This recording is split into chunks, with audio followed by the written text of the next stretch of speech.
Dispersed system. Friends, our dispersed system is made up of our dispersed fuzz plus a dispersed medium. Okay, mixing dispersed fuzz and a dispersed medium creates our dispersed system. Okay, let's look at a diagram to see how.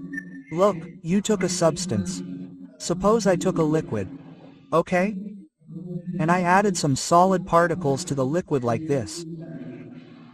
Okay? So the particles I'm adding are our dispersed fuzz. Okay, the ones I'm adding on top are the dispersed fuzz. Okay? And the medium I'm adding is our dispersed medium.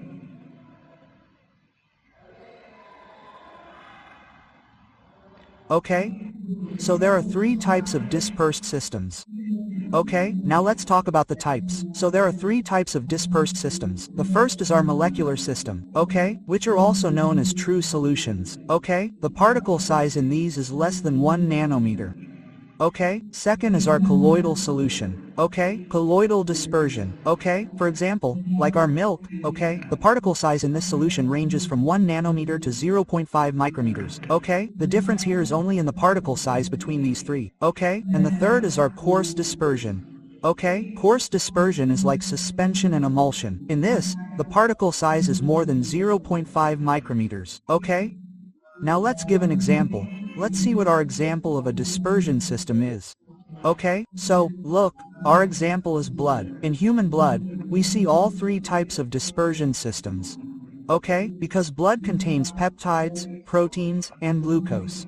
Okay?